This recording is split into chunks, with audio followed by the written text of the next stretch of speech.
오늘 말씀에 사무엘상 8장의 전반적인 키워드가 있어요. 제가 여러분들에게 사무엘상 8장을 한번 읽어보시라고 말씀드렸죠.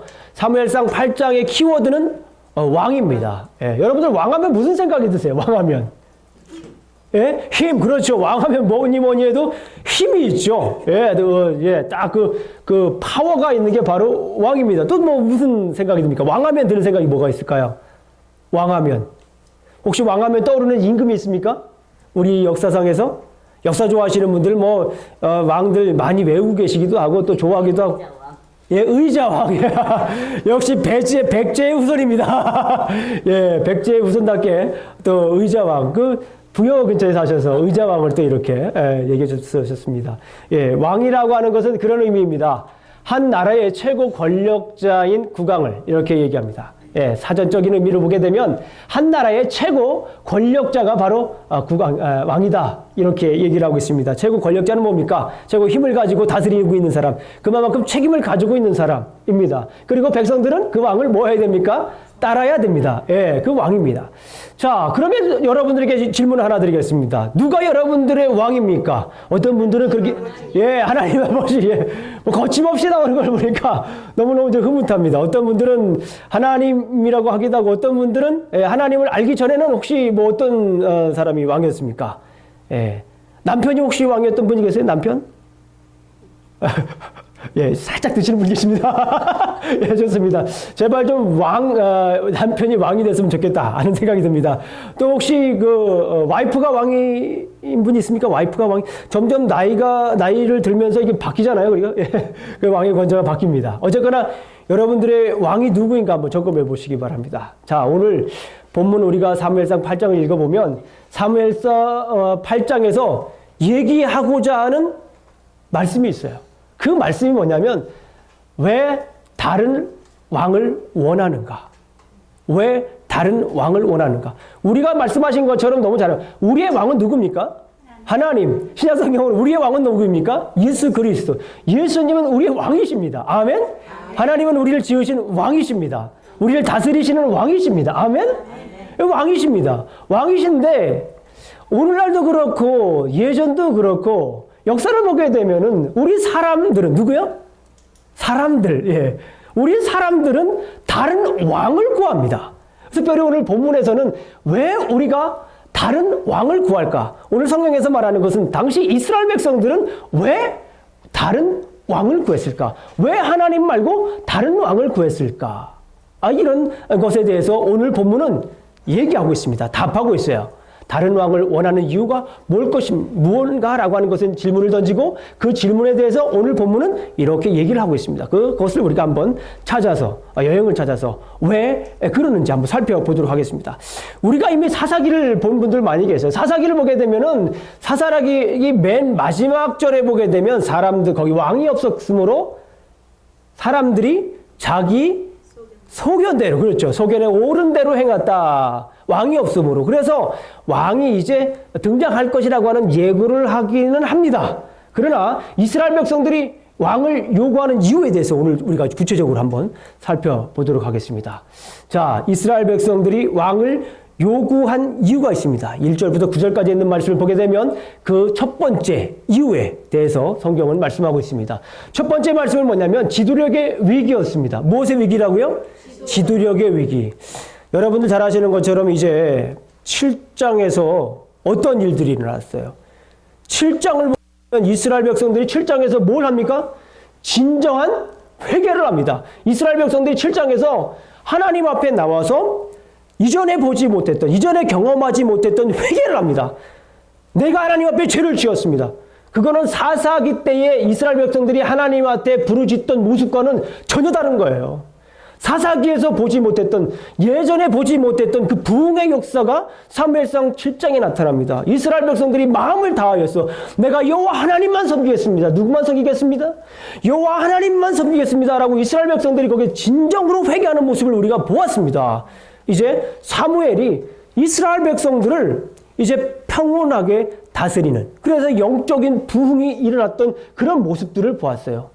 그런 후에 8장으로 넘어오면서 이게 웬일입니까?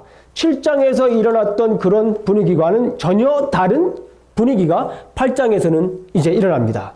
자, 한번 8장 1절 한번 보도록 하겠습니다. 8장 1절 다 같이 한번 읽도록 하겠습니다. 8장 1절 큰 목소리로 읽습니다. 8장 1절과 1절부터 3절까지 읽겠습니다. 3절까지 시작. 사무엘이 늙음에 그의 아들들을 이스라엘 사사로 삼으니 장자의 이름은 요엘이요 차자의 이름은 아비야라. 그들이 브엘세바에서 사사하니라. 그의 아들들이 자기 아버지의 행위를 따르지 아니하고 이익을 따라 뇌물을 받고 판결을 굽게 하니라. 자, 오늘 말씀을 보니까 이제 사무엘이 어떻게 돼요? 그 탁월한 지도자, 영도적인 지도자 사무엘이 어떻게 됩니까? 나이가 들어요. 점점 나이가 들면서 이제 그 정권이라기보다 그게 이제 이양이 돼야 되는데 그 아이들의 모습을 보니까 참 암울합니다. 다시 사사기로 돌아가는 것 같아요. 다시 사무엘서 초반기로 돌아가는 분위기가 됩니다. 거기 나왔잖아요. 엘리의 아들들, 그죠? 예, 그 모습을 다시 연상케 하는 그런 모습으로 보게 됩니다. 자, 사무엘이 나이가 늙었습니다. 어떻게 됩니까? 그 아이들이 부패합니다. 아버지의 행위를 따르지 않습니다. 사무엘이 이뤄놨던 그 업적들을 다 따르지 않습니다. 자신들의 이익을 따라서 뇌물을 받고 잘못된 판결을 합니다. 무엇을 받아요? 자기의 이익을 위해서 뇌물을 받는 거예요. 아유, 하나님의 사람이. 그러면서 재판 업무를 공정하게 하지 못하는 그런 모습을 보게 됩니다. 어쨌거나 이 왕을 요구하게 된 이유입니다. 지도력에 위기가 생겼어요. 아주 어떻게 보면 리즈너블합니다. 이유가 합당합니다. 그렇죠? 자, 그러나 두 번째 이유부터는 조금 이제 심각해집니다. 두 번째 이유는 뭡니까?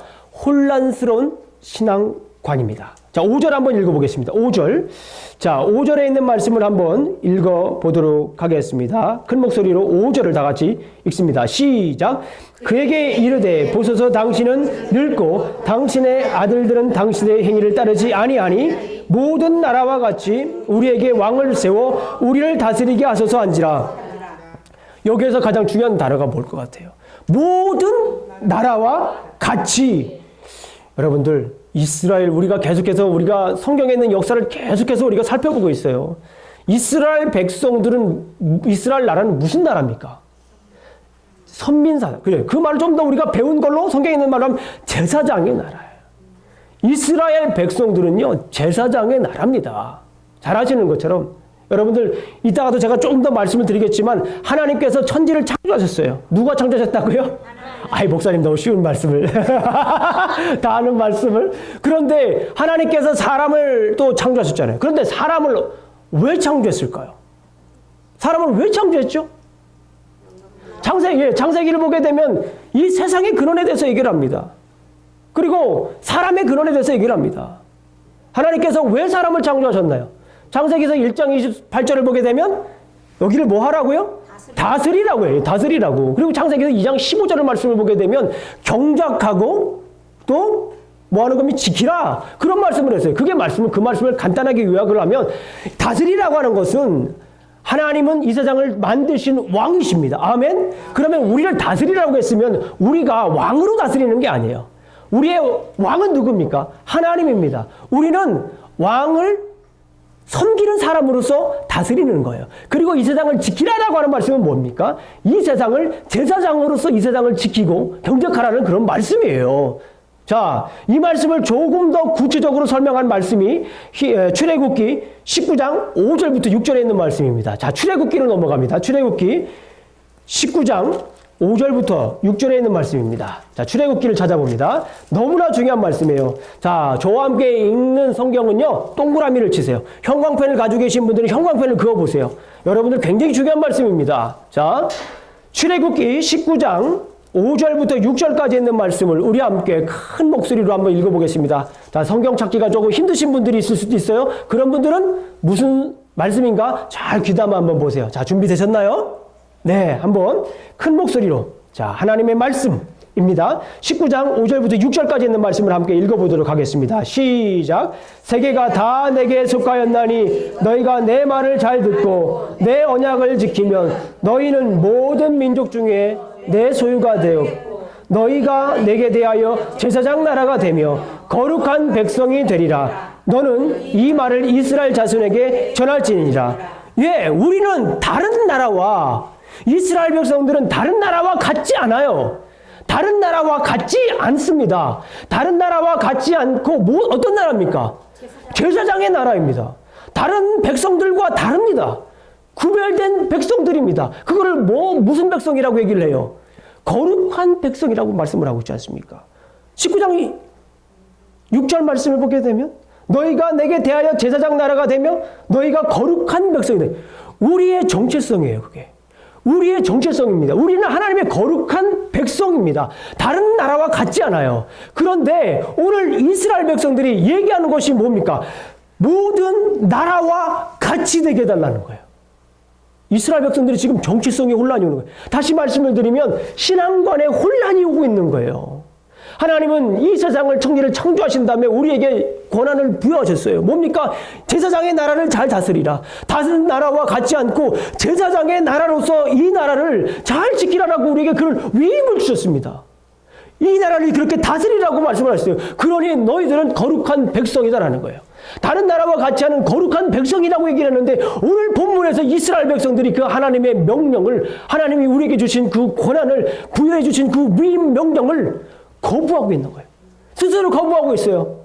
하나님께서 우리에게 말씀하신 것은 거룩한 백성으로 제사장의 나라를 로서 살아가라고 그랬는데 오늘 본문에 있는 말씀을 보니까 모든 나라와 같이 되게 해달라는 거예요. 옆에 있는 나라와 같이 해달라는 거예요.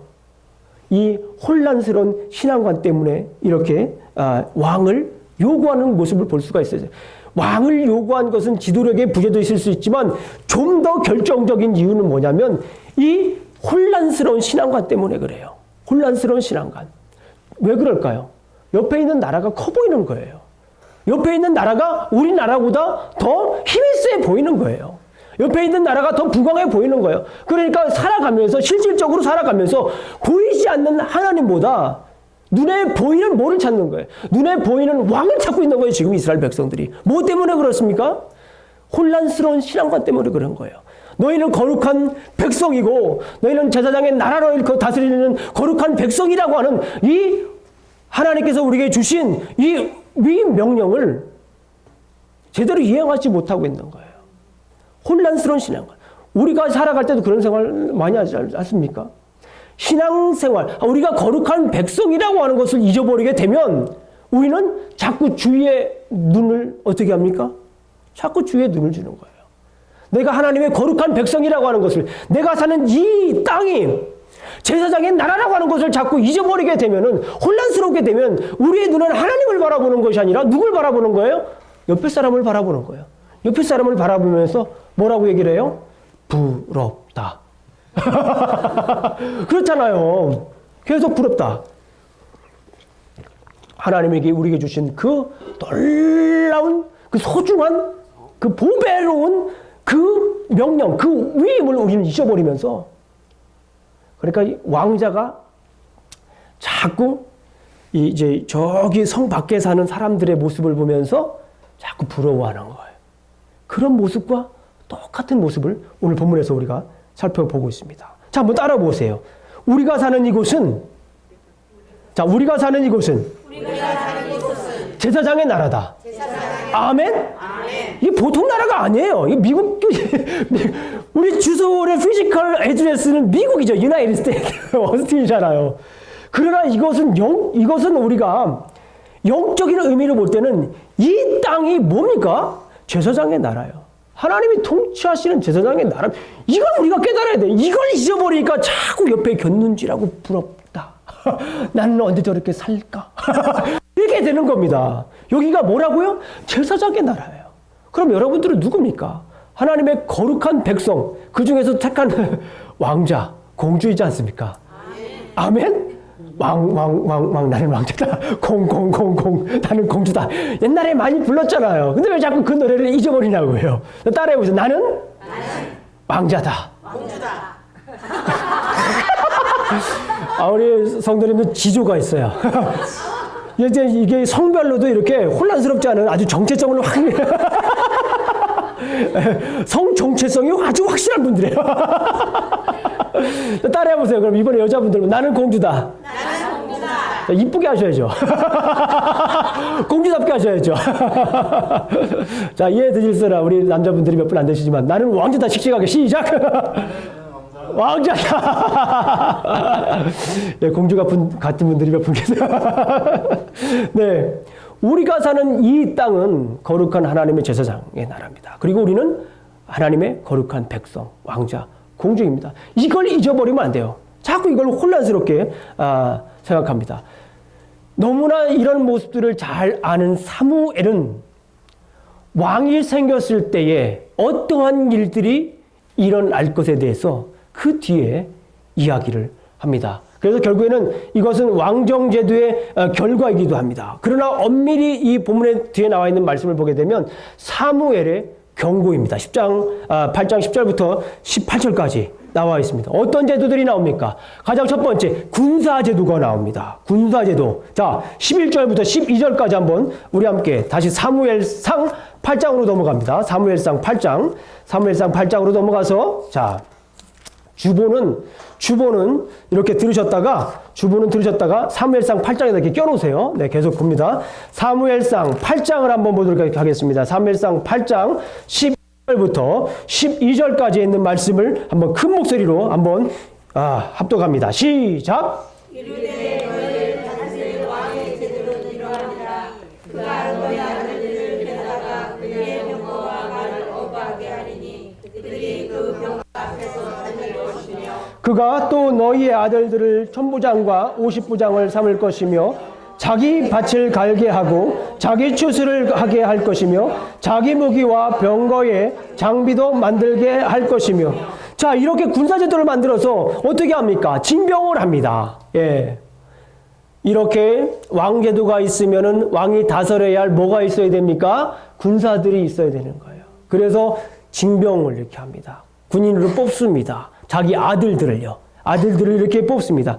그리고 뭘 하게 해요? 뽑아가지고 이제 노역을 시킵니다. 밭도 갈게 하고 군사 무기를 제조하게도 하고. 12절 말씀에 그렇게 있죠? 예, 13절 말씀을 한번 보도록 하겠습니다. 13절만 읽습니다. 시작! 또 그가 너희의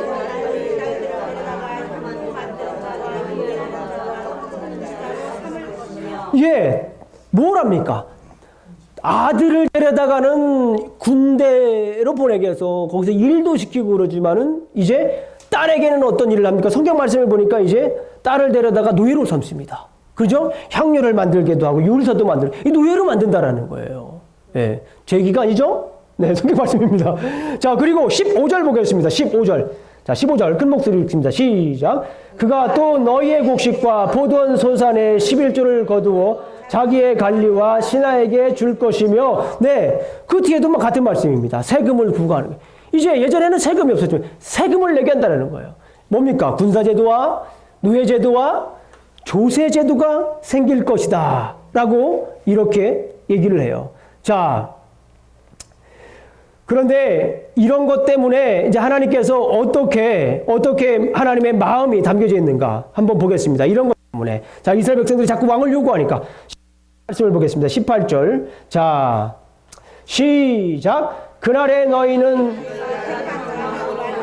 부르짖되 그날에 여호와께서 너희에게 응답하지 아니하시리라 하니. 자, 왕제도가 생기면 하나님께서 나중에 결론적으로 얘기하는 게 뭐예요? 우리가 부르짖어도 뭐 한다라고 하는 거예요? 하나님께서 응답하지 않는다라고 하는 거예요. 하나님께서. 그리고 그 전에 또 이제 제가 이건 읽기만 하겠습니다.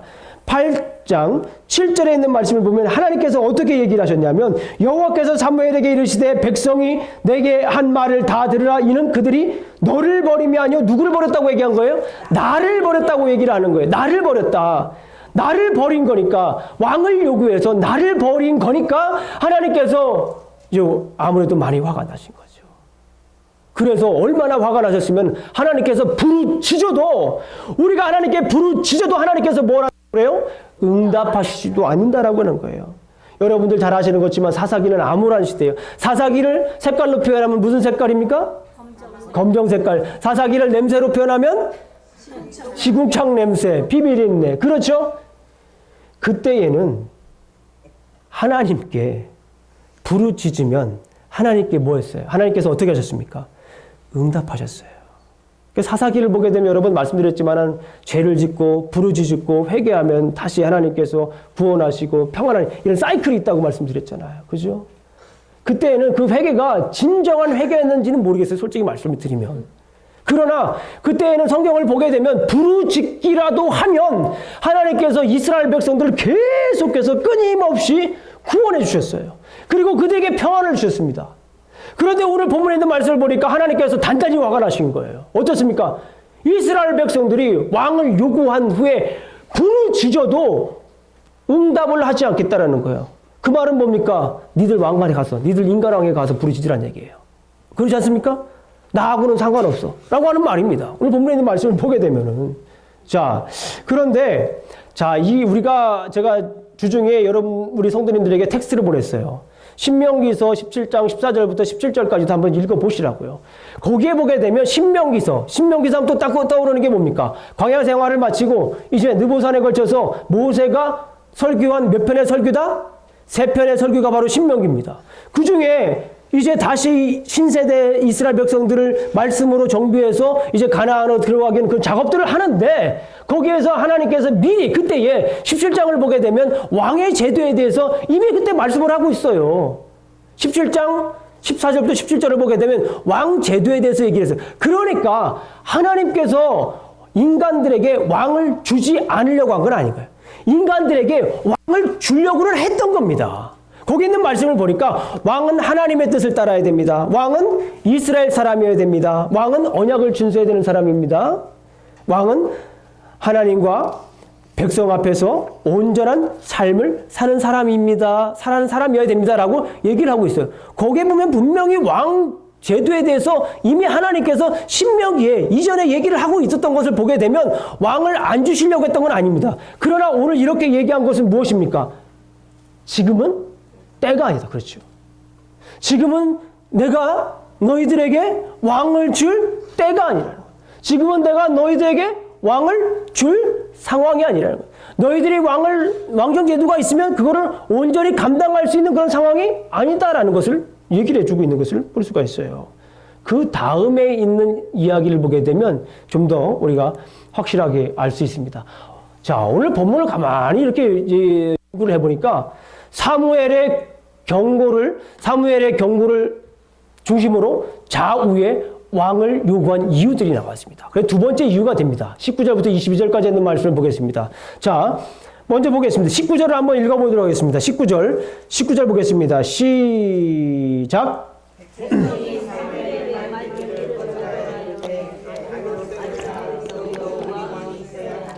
20절까지 읽겠습니다. 시작.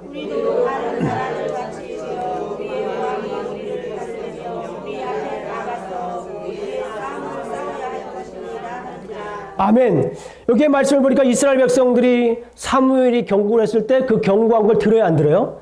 거절합니다. 아주 분위기가 좀 삭막합니다. 계속 왕을 세워달라는 이야기를 합니다. 그 세워달라는 이야기를 계속 귀담아 들어보니까 뭐입니까? 첫 번째, 효과적인 통치를 하기 위해서 20절 읽었잖아요. 왕이 있으면 나라를 효과적으로 다스릴 수 있을 것이라고 하는 그런 생각을 가지고 있습니다. 자, 그런데 여기서 우리가 생각해 봐야 될 것이 있습니다. 왕이 있으면 이스라엘 백성들이 효과적으로, 그 왕이 이스라엘 백성들을 효과적으로 다스릴 거라고 생각을 하는데, 아까도 제가 말씀을 드렸지만, 하나님께서 이 천지를 창조하신 다음에 우리에게 어떠한 위임 명령을 주셨다고 했어요? 이 세상을 뭐 하라고요? 다스리라. 그런데 그 다스리라고 하는 말을 가만히 보게 되면 진정한 왕은 누구라고 하는 거예요? 하나님이라고 하는 거예요.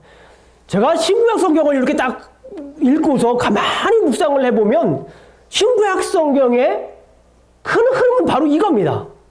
하나님께서 천지를 창조하셨어요. 여기까지 다 아시죠? 하나님께서 천지를 창조하셨습니다. 창세기 1장과 2장에. 그리고 그 다음의 역사, 하나님께서 천지를 창조하신 다음에 그 다음의 역사, 창세기서 3장부터 계시록 22장까지의 역사가 무슨 역사인가 가만히 살펴보면 그렇습니다. 천지를 창조하신 하나님께서 이 세상을 어떻게 다스리나, 그 얘기예요. 하나님께서는 천지를 창조하신 다음에 그 천지를 창조하신 하나님께서 이 역사를, 이 세상의 역사를 어떻게 다스리는가를 보여주는 게 성경의 역사란 말이에요. 그런데 이스라엘 백성들은 여기에서 계속해서 이제 그 하나님의 메시지를 잊어버립니다. 이 세상의 역사의 주인은 누군가, 이 역사를 다스리는 분은 누군가라고 하는 것을 계속해서 얘기해주고 있습니다. 그러니까 성경의 역사는 계속해서 앞을 가는 역사가 아닙니다. 제가 볼 때는 이렇게 앞을 바라보고 있는 역사가 아니에요. 성경의 역사는 계속해서 뒤를 바라보는 역사입니다. 어디를 바라보는 겁니까? 창세기 1장과 2장의 내용을 계속해서 바라보는 거예요. 계속해서 그 모습을 바라보면서 사람의 모습이 얼마나 그때가 아름다웠습니까? 어떻게 만들었어요? 하나님의 이미지로 만들었어요. 이미지가 뭘까? 하나님의 이미지로 만들었습니다. 그런데 타락을 했잖아요. 그래서 그 타락한 모습을 하나님께서는 계속해서 회복하시려고 시내산에서 뭘 만들어요? 성막을 만들고, 율법을 만들고 성막을 만들고, 그 성막을 만드는 거에서 레위기 가서는 뭐 하게 합니까? 제사를 드리게 하잖아요. 그 하나님의 일그러지는 하나님의 형상을 회복하시기 위해서 계속해서 하나님을 구해주고 있는 거예요. 그런데 사람들은 그 하나님의 모습을, 통치하심을, 이 세상의 주인인 것을 그럼에도 불구하고 계속해서 잊어버리는 거예요. 예수님께서 이 땅에 오셨고, 오신 다음에 구원자로 오셨어요. 그런 인간들을 구원하시기 위해서 예수님이 구원자로 오신 겁니다. 그런 이후에 계시록에서 하는 말이 뭐예요? 예수님이 이 땅에 다시 오실 때는 구원자로 오시는 것이 아니라 뭡니까? 심판자로 다시 온다신다는 거예요. 그것이 바로 성경의 역사입니다. 그런데 이스라엘 백성들은 계속 살펴보겠지만 계속해서 그 역사를 망각합니다. 하나님께서 보여주셨던 그 역사를, 놀라운 사건들을 사람들은 계속해서 뭐합니까? 망각해요. 오죽하면 사무엘상 7장에서 그 영적 대부흥 각성이 운동이 일어난 이스라엘 백성들마저도 한 장이 지나서, 물론 연수는 지났겠죠. 그러나 성경으로 볼 때는 한 장을 지난 다음에 그 놀라운 영적 부흥에 일어났던 그 사건들을, 회개하며 눈물 흘렸던 그 사건들을 잊어버리는 사건들을 우리가 보게 되는 거예요. 뭐합니까? 하나님께서 이 세상을 다스린다라고 하는 것을 뭐 하는 거예요? 망각하는 거예요. 하나님께서 누구를 다스린다라고 하는 걸 망각하는 거예요? 이스라엘 백성들을 다스린다라고 하는 걸 망각하는 겁니다. 오늘날 우리도 때로는 어떻습니까? 하나님께서 나를 지으시고 나를 다스린다라고 하는 것을 우리가 때로는 어떻게 합니까? 잊어버려요. 어떻게 한다고요? 잊고 삽니다. 목사님이 얘기를 하면 목사님 잘 알고 있죠. 잘 알고 있는 것 같지만 이야기를 들어보면, 사는 모습을 보면 그렇지가 않아요. 이게 문제입니다. 이 세상에 얼마나 많은 메시지들이 떨어집니까? 얼마나 많은 메시지가 쏟아집니까? 그러면 여러분들 그 말씀 들으면 그 말씀대로 살아야죠. 근데 그렇게 살지 못하고 있지 않습니까? 우리가 하나님께서 이 세상을 지으신 것을, 통치하는 것은 잘 알고 있지만 그거를 우리 삶 속에서는 자꾸 잊어버리고 산다라고 하는 거예요. 이스라엘에 가면 야드베셴이라고 하는 그런 뮤지엄이 있습니다. 2차 세계대전 때 이스라엘 백성들이 여러 고통을 당했잖아요. 그것을 기념하기 위해서 야드바셴이라고 하는 뮤지엄을 세웠어요. 그래서 그것을 잊지 말자. 잊지 말자. 그때 희생당한 사람들의 이름을 다 적어놓습니다. 물론 제가 가본 건 아닙니다. 들은 얘기입니다. 그런데 거기에 가면 욥의 동상 받침대 밑에 그 출구에 그런 글귀가 써 있다고 합니다. 망각은 다시 포로몬이 되게 하고 기억은 다시 자유민이 되게 한다. 이스라엘 백성들이 역사 속에서 뼈저리게 느낀 거예요. 잊지 말자라는 거예요. 이때 이 사건들을 잊지 말자라는 겁니다. 자, 우리가 잊지 말아야 될 건 뭡니까? 하나님께서 이 세상을 다스린다는 것을 잊으면 안 돼요. 하나님께서 누구를 다스린다고요? 이 세상을 다스린다. 다시 말씀드립니다. 하나님께서 누구를 다스린다고? 하나님께서 나를 다스린다. 아멘? 하나님께서 나를 지금도 다스리고 계시다라고 하는 것을 잊으시면 안 됩니다. 나의 주인은 내가 아니에요. 세상의 인류학이라든가 세상의 공부는 내가 주인인 것을 연구하고 있는 거예요. 그러나 우리 성경에서 얘기하고 있는 것은 무엇입니까? 내가 이 역사의 주인공이 아니라 하나님께서 이 세상의 주인이라고 하는 거예요. 우리는 따를 뿐이에요. 우리는 따를 뿐입니다. 우리는 God's vice regent예요. 예. 그가 우리에게 주신, 우리는 하나님은 부왕이고 우리는 그것을 통치의 대리자입니다. 우리가 그런 통치의 대리자로서 우리가 살아가야 됩니다. 아멘. 네. 자, 하나님의 사역을 이스라엘 백성들은 노골적으로 거절하고 있는 모습을 우리가 볼 수 있습니다. 왕이 있으면 싸움을 효과적으로 할 수 있기 때문에 그렇다고 이스라엘 백성들은 계속 얘기를 해요. 우리를 다스리게 하고 20절 말씀을 보게 되면 우리가 싸워서 이기게, 왕을 통해서 싸워서 이기게 이길 수 있다라는 거예요. 효과적인 전쟁을 위해서 왕이 꼭 필요하다, 이렇게 얘기하고 있는 모습을 볼 수가 있습니다. 여러분들, 이스라엘 백성들 우리가 사무엘상 지금 계속 보고 있잖아요. 4장부터 6장까지 여러분들 전투 기억하세요? 4장에서는 언약궤 갖다 놓으면 이길 줄 알고 언약궤 갖다 놨더니 어떻게 됐어요? 아주 그냥 멋지게 참패했잖아요. 3만 명 죽고 나서 얼마 후에 이제 하나님께서 7장에서 무기도 없이 전략도 없이 하나님 앞에 회개하고 무릎 꿇고 기도했더니 하나님께서 무엇을 바라셨어요? 우레를 바라셔서 그 블레셋 사람들 다 도망가게 하고 쫓아가서 죽이고, 그래서 이스라엘 백성들이 거기에다가 돌을 세웠잖아요. 기념비를 세웠잖아요. 에벤에셀이라고. 나를 돕는 하나님. 우리가 그게 아주 까마득한 옛날 이야기가 아니에요. 이스라엘 백성들에게. 까마득한 옛날 이야기가 아님에도 불구하고 오늘 본문에서 왕을 달라는 거예요. 왜요? 효과적으로 싸울 수 있게 달라고. 우리도 다른 나라들처럼 왕이 있어서 군사도 모으고 전략도 짜서 왕 아래에서 이렇게 잘 싸우게 해달라는 거예요. 그래서 효과적인 전투를 해달라고 왕을 요구하는 겁니다. 자, 오늘 성경 말씀을 이렇게 요약할 수가 있습니다. 이스라엘은 자신들의 혼란스러운 신앙관, 그죠? 지금까지 살펴본 거, 혼란스러운 신앙관과 세계관 때문에 하나님을 버리고 인간 왕을 요구했습니다. 다시 한번 말씀드리겠습니다. 이스라엘은 자신들의 혼란스러운 신앙관과 세계관 때문에 하나님을 뭐 했어요? 버리고 인간 왕을 요구했습니다. 자, 하나님을 진정한 통치자로 모시고 사는 삶이 길입니다. 사무엘상 8장에서 얘기하는 것이 뭐냐면 하나님은 나의 진정한 왕이다.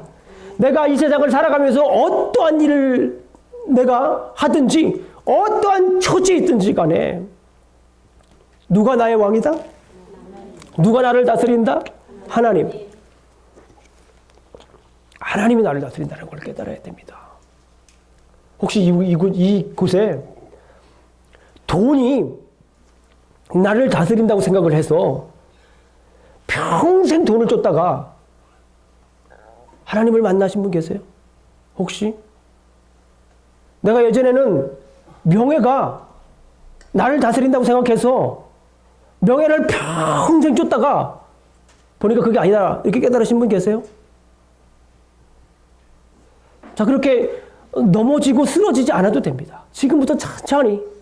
이 세상의 주인공은 하나님이시고 나의 주인은 하나님이시고, 그러니까 우리의 주인공도 누구입니까? 하나님이다. 그러니까 우리가 나의 주인공, 나를 다스리는 사람도 하나님이고 옆에 계신 분도 다스리는 분도 누구입니까? 하나님이에요. 그래서 옆에 분들이 다 소중한 거예요.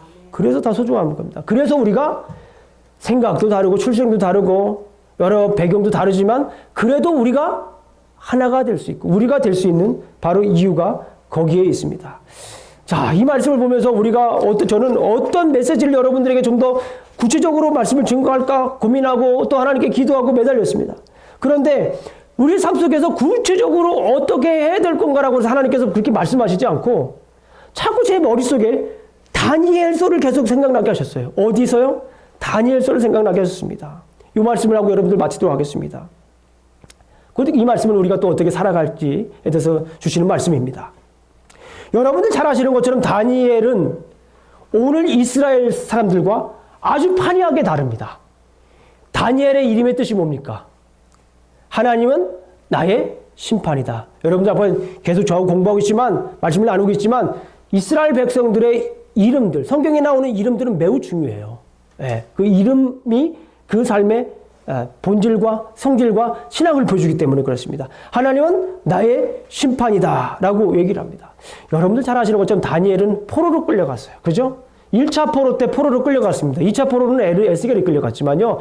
1차 포로 때 605년에 포로로 끌려갔습니다. 포로로 끌려갔을 때 젊었어요. 그러니까 거기 있는 사람들이 보니까 똑똑한 사람 뽑아가지고 이 사람들을 어떻게 하려고 해요? 쉽게 말씀드리면 이 사람들을 이 바벨론 문화에 동화시키려고 합니다. 어렸을 때부터 똑똑한 사람 뽑아다가 완전히 바벨론 사람들을 만들어 버리려고 하는 거예요. 어렸을 때부터. 그런데 여러분들 잘 아시는 것처럼 다니엘이 바벨론의 문화를 따라갑니까? 따라가지 않습니다. 따라가지 않고 거기에서 당당하게 자신의 문화대로 살아갑니다. 자신의 문화가 뭡니까? 신앙이에요. 하나님께서 그 어린 다니엘이 그 크나큰 세계의 중심지에 서 있는 이 바벨론의 이 학원장, 아스부나스, 학원장. 이 사람의 지시를 따르지 않고 이제 거기에서 하나님의 문화를 따르는 것을 우리가 보게 됩니다. 그랬을 때에 하나님께서 다니엘에게 뭘 주십니까? 총명을 주십니다. 하나님께서 다니엘에게 학문을 주셔서 서적을 읽을 때마다 모든 서적을 읽을 때마다 다 깨닫게 되고 지혜를 주시고 환상을 주셔서 꿈을 깨닫게 하는 것입니다. 그럴 때에 그리고 난 다음에 그것이 진짜 그런지 안 그런지 이제 2장부터 나와요. 2장에 갔을 때 느부갓네살 왕이 꿈을 꿉니다. 거기 있는 사람들이 술사들이 이 복수라는 사람들이 점술사들이 그 꿈을 해석합니까? 못해요. 누가 합니까? 다니엘이 그 꿈을 해석을 합니다. 다니엘이 그 꿈을 해석하는 모습을 우리가 봤어요. 그런 다음에 이 당시 최고 권력자인 이 느부갓네살 왕이 이 포로민이 한 일을 가지고 누구를 찬양합니까? 하나님을 찬양합니다. 자, 함께 다니엘서 4장 46절부터 2장 46절부터 47절까지 앞에 나와 있습니다. 큰 목소리로 읽습니다. 이게 누가 한 얘기입니까? 느부갓네살이 한 얘기입니다. 시작. 이에 느부갓네살 왕이 오히려 다니엘에게 절하라고 명하여 예루한 한 꿈을 그에게 주게 하니라. 왕이 대답하여 다니엘에게 이르되 같이 읽습니다. 너희 하나님은 참으로 모든 신의 신이요 모든 주제시로다. 내가 능히 이 은밀한 것을 나타내었으니 내 하나님은 또 은밀한 것을 나타내시는 이로다. 아멘. 누가 얘기한 거예요? 느부갓네살 왕이 얘기한 거예요. 저는요 다니엘서를 묵상하면서 놀라운 것을 발견했어요. 우리가 잘 아는 것처럼 다니엘서를 보게 되면 1장부터 6장까지는 이야기, 7장부터 12장까지는 환상이 나옵니다. 앞에는 누구의 꿈이 주로 나와요? 그렇죠. 왕의 꿈이 나와요. 당시 최고 권력자들의 꿈이 나와요. 뒤에 부분에는 누구의 꿈이 나와요? 예? 누구의 환상이 나와요? 다니엘의 환상이 나와요. 앞에서 이 꿈을 해결해 주는 사람이 누구예요? 다니엘입니다. 그런데 저는 다니엘서를 다니엘의 입장에서 보지 않고 이 세상 왕들의 고백 입장에서 다니엘서를 한번 읽어봤어요. 놀랍습니다. 아까 다니엘서를 이 땅에 하나님께서 보내주신 이유가 뭐냐면 이 세상의 진정한 통치자가 누구냐라는 것을 보여주는 거예요. 그 다니엘의 이름조차도 하나님은 심판하신 그런 뜻을 가지고 있잖아요. 그런데 생각해 보세요. 다니엘이 그 포로민이 가가지고 하나님은 모든 신들 중에 참심입니다. 신들 중에 주제이십니다. 최고이십니다. 라고 하면 사람들이 어떻게 생각할까요? 그래. 그거 맞는 얘기야. 너한테 맞는 얘기지. 그렇게 얘기할 수 있어요. 그런데 다니엘이 한 일을 통해서 누가 고백을 하는 거예요? 왕이 고백하는 거예요. 당시 최고의 권력자가 많은 사람들 앞에서 고백을 하는 겁니다. 다니엘이 믿는 하나님이 모든 신들 중에 최고의 신이다. 아멘. 이것을 고백하는 거예요. 다니엘이 거기에서 바벨론의 문화에 동화되지 않았습니다. 다니엘은 신앙까지 혼란스럽지 않았어요. 다니엘은 세계관이 분명했어요. 그 다니엘이 그 모습을 통해서 느부갓네살 왕이 고백합니다. 다니엘은 죽음 앞에서 푸른 뿔에 들어갈지라도 뭐예요? 나의 신앙관, 나의 세계관을 지키겠다라는 거예요. 하나님 말씀을 지키겠다라는 거예요. 죽음을 불사한 다니엘이 보고 느부갓네살 왕이 또 고백을 해요. 자, 28절, 29절 다 같이 읽습니다. 시작. 느부갓네살 사드락과 메삭과 아벳느고의 하나님을 찬송할지로다. 그가 그의 천사를 보내사 자기를 의뢰하고 그들의 몸을 바쳐 왕의 명령을 거역하고 그 하나님 밖에는 다른 신을 섬기지 아니하며 그에게 절하지 아니한 종을 구원하셨도다. 여기까지만 할게요. 뒤에도 흥분되지 않으세요? 뭐예요? 하나님 밖에는 다른 신을 섬기지 아니하며 그에게 절하지 아니한 종을 구원하셨도다. 누가 얘기한 겁니까? 느부갓네살 왕이 얘기를 해요. 죽음을 불사하고 하나님 말씀을 지켰던 이 다니엘에게. 그리고 사장을 갑니다. 사장을 가게 되면 느부갓네살 왕은 하늘의 왕을 찬미하며, 자, 사장을 보겠습니다. 4장 37절 말씀입니다. 시작. 그러므로 지금 나 느부갓네살을 그의 일이 다 진실하고 그의 하나님이 의로우심으로 교만하게 하는 자를 그가 능히 갖추십니다. 아멘. 그리고 나서 더 중요한 것은 여러분들 잘 아시는 것처럼 사자굴 속에 다니엘 있잖아요. 그 사건이 이은 다음에 다리오 왕이 또 고백을 합니다. 자, 6장 26절부터 27절까지 한번 큰 목소리로 읽습니다. 시작. 내가 이제 조서를 내리노라. 내 나라 관할 아래에 있는 사람들은 다 다니엘의 사람 앞에서 떨며 두려워할지니 그는 살아계시는 하나님이시요 영원히 변하지 않으실 이시며 그의 나라는 멸망하지 아니할 것이요 그의 권세는 무궁할. 그는 구원도 하시며 건져내기도 하시며 하늘에서든지 땅에서든지 이적과 기사를 행하시는 이로써 다니엘을 구원하여 사자의 입에서 벗어나게 하셨습니다 하였더라. 다리오 왕이 세상을 다스리는 이 다리오 왕이 하나님은 다니엘의 입술을 통하여 사용하지 않았어요. 이 세상의 왕의 입술을 통하여서 하나님이 어떤 신분인지를 얘기를 합니다. 당시 최고의 통치자였던 이 왕들 입에서 고백하는 것이 무엇입니까? 다른 신들에게는 구원이 없다라는 거예요. 오직 하나님만이 하나님이시라는 거예요. 이 놀라운 역전, 이 놀라운 하나님의 고백, 그런 다음에 이게 돼야 하나님의 통치를 인정해야 우리는 환상을 보는 거예요. 다니엘의 구조가 그런 거예요. 7장부터 12장까지는 다니엘의 환상입니다. 그럴 때 하늘로부터 하나님의 음성이 들리는 거예요. 그럴 때부터 우리가 들려요. 여러분, 우리가 신앙생활 하면서 내가 예수님을 왕으로 모시고 내가 하나님을 나의 참 주인으로 모실 때에 우리에게 하나님의 음성이 들리는 거예요. 우리가 하나님의 임재를 경험하는 거예요. 하나님이 나에게 왕이 아닌데, 다른 것이 나의 왕인데 하나님의 음성이 들릴 리가 없어요? 없죠? 하나님이 나의 왕일 때, 하나님 그렇습니다. 내가 진정 당신은 나의 왕이시고 나를 다스리는 분이십니다. 세상에 보이는 많은 왕들이 있고 왕처럼 보이는 것들이 많은 보스들이 있지만은 우리가 따라할 것들이 있지만 진정한 나의 왕은, 진정한 나의 주인은 당신입니다 라는 고백이 있을 때 우리는 주님의 음성을 제대로 들을 수가 있어요. 주님을 바라볼 수가 있어요. 그럴 때 우리가 다니엘이 보았던 그 환상들을 우리가 볼 수 있는 줄로 믿습니다. 세상의 왕국이 하나님의 왕국으로 대체될 것이라는 것을 이 다니엘의 말씀을 통하여서 계속해서 보여주고 있습니다. 세상은 내가 주인이 되라고 얘기를 합니다. 그러나 하나님은 오늘 말씀을 통해서 얘기하십니다. 참 주인은 나다. 참 주인은 예수 그리스도이다. 참 주인은 하나님이다라는 것을 말씀해 주고 있습니다. 자, 요한계시록 17장에 있는 말씀을 우리가 함께 읽으면서 이제 마치도록 합니다. 우리는 먼저 하나님을 높이는 삶을 살아야 됩니다. 우리 요한계시록 17장 14절에 있는 말씀을 우리가 다 같이 한번 읽으시면서 오늘 마치도록 하겠습니다.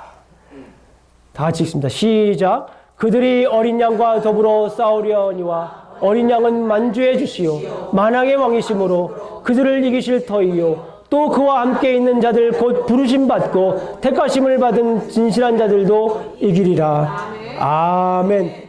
아멘. 우리 시간에 찬양하도록 하시겠습니다. 우리 주만 바라볼지라. 예, 우리의 주인이신 주만 바라볼지다. 우리 찬양하고 축도하도록 하겠습니다. 우리 찬양하시면서 고백합니다. 예, 제가 주인인 주님만 바라보며 살겠습니다. 하나님의 사랑을 사모한 하나님의 평안을 바라보는 자 너의 모든 것 창조하신 우리 주님이 너를 얼마 하나님께 찬양과 경배하는 자 하나님께 찬양과 경배 하나님의 선하심을 닮아가는 자 너의 모든 것 창조하신 우리 주님이 너를 찬양하소 하나님 사랑의 눈으로 하나님 사랑의 눈으로 너를 어느 때나 바라보시고 하나님 인자한기로서 하나님 인자한기로서 언제나 너에게 기울이시니 어두움에 밝은 빛을 비춰주시고 너의 작은 신음에도 응답하시니 너는 어느 곳에 있든지 주를 향하고 주만 밤엔 하나님 사랑의 눈으로 하나님 사랑의 눈으로 너를 어느 때나 하나님 인자한기로서 하나님 인자한기로서 언제나 너에게 기울이시니 어두움에 밝은 빛을 비춰주시고 너의 작은 신음에도 응답하시니 너는 어느 곳에 있든지 주를 향하고 주만 바라 우리 다시 한 번 더 찬양합니다. 하나님 사랑의 눈으로 하나님 사랑의 눈으로 너를 어느 때나 바라 하나님 인자한기로서 하나님 인자한기로서 언제나 너에게 기울이시니 어두움에 밝은 빛을 비춰주시고 너의 작은 신음에도 응답하시니 너는 어느 곳에 있든지 주를 향하고 주만 바라볼지라 주만 바라보